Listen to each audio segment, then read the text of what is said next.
So we're here with Gloria Alvarez, and she's with the National Civic Movement from Guatemala. Yeah. And they've already experienced the problem of socialism over there. So she's going to talk to us about her views on socialism.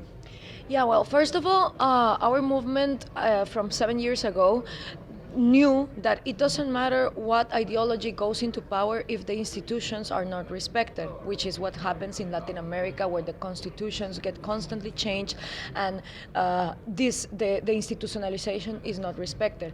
I gave a speech on a Latin American parliament denouncing socialism of the 21st century, which is the same thing as always, but like renamed and renewed, and it went viral on YouTube. Since then, I've been invited to give conferences all over Latin America, and now we have a broader picture of what is going on. So basically, for the Americans to understand, after the Soviet Union falls down, Cuba stops receiving resources, and they need to have a new strategy in order to survive and to keep up with the dream of inputting socialism in the rest of the continent. By this point, we all had Marxist guerrillas. There were communist guerrillas in Guatemala, El Salvador, Nicaragua, Bolivia, etc. So what they do is they gather together in Sao Paulo, Brazil, and they celebrate the Forum of Sao Paulo in 1990, and they institutionalize what we now know with the name of Socialism of the 21st Century. This agenda has rigid steps that have been followed by all the countries that adopted this modus of surviving with socialism. The main difference is that they were not going to use violence because we all entered democracies in the 80s in Latin America.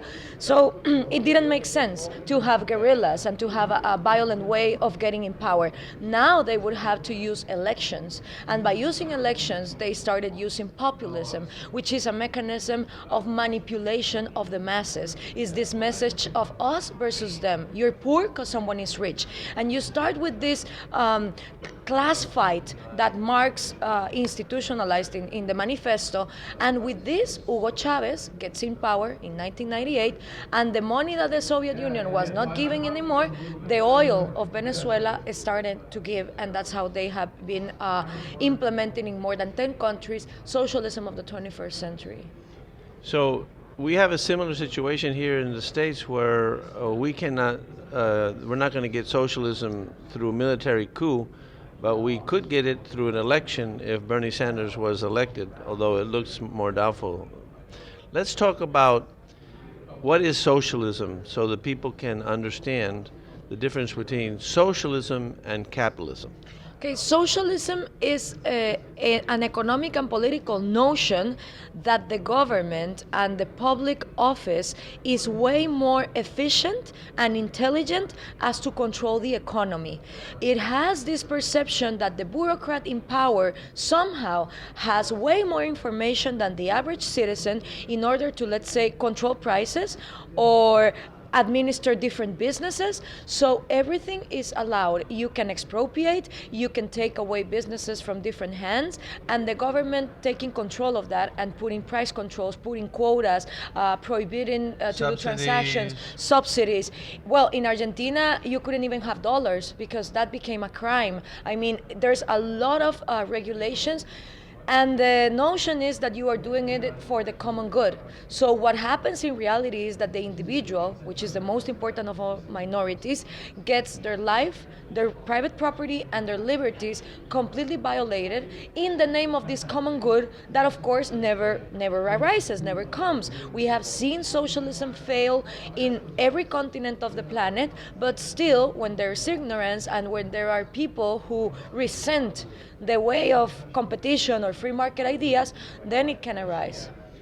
So essentially, the thing that most people don't realize is that what socialism does is it substitutes the judgment of the individual citizens, and it takes their judgment away and gives it to a bureaucrat. Yeah. And the question that people have to ask really is, does a bureaucrat in Washington or the Tegucigalpa, I ruined that capital, Yeah. of Guatemala, does he know more about what bread or what donuts or what whatever, shirts or any kind of product the people want and at what price. This bureaucrat doesn't know anything about all the industries that are in their country. No. Right. So they're going to make mistakes because they, even if they are the most kind-hearted people in the world, angels, they don't have the knowledge. Yeah. So, whereas in a capitalist system, the person, the baker, who is successful for 1 year after another year, 10 years, 20 years, he already knows what the market wants, what the people that buy donuts and bread want, and what price they're willing to pay. Exactly. So he can tailor that service to the people efficiently instead of a bureaucrat making the decision, using the capital and squandering it because he's ignorant. Absolutely. The efficiency of the market consists as we can use things that we could never build for ourselves. It's learn to read and iPencil, this idea that we're using a microphone that I couldn't build, I'm using shoes that I couldn't build. So if we understand that through the market we get stuff that we couldn't build by our own hands, why is it so difficult for us to understand that a bureaucrat in Washington doesn't have that information as a whole?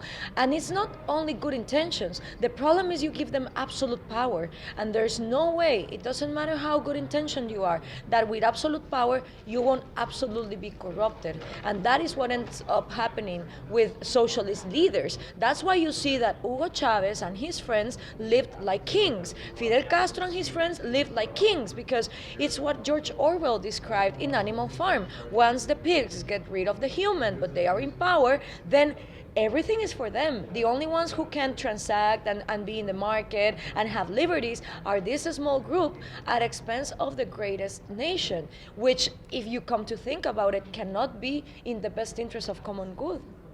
Absolutely. It never results in the common good, and I think you've expressed the argument very well.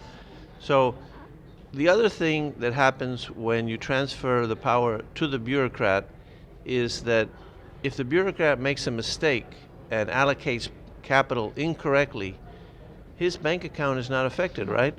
No, of course not, because there's this other notion, at least in Latin America, it's the notion of free. We get free education, we get free health, we get free food. Nothing is free in this world. I mean, every cent that goes in the government is because someone else first sweated with their own eyebrows, and it's their production. So every cent that goes in the government, of course, once they allocate the different resources, their personal banking account won't be touched, as you say, but there is a loss. There is the But under opportunity capitalism, cost. if you make a bad investment and you don't satisfy the wants and needs of the customers, Yeah. you lose your own money, right? You lose your own money. The loss is individual. So what this does is that it only expands the responsibility, it expands the loss, so no one knows who is actually responsible for it, and then you get in debt in the nation, and no one can actually do something about it. So the first notion that we have to take out of our heads is that nothing is free, and it is really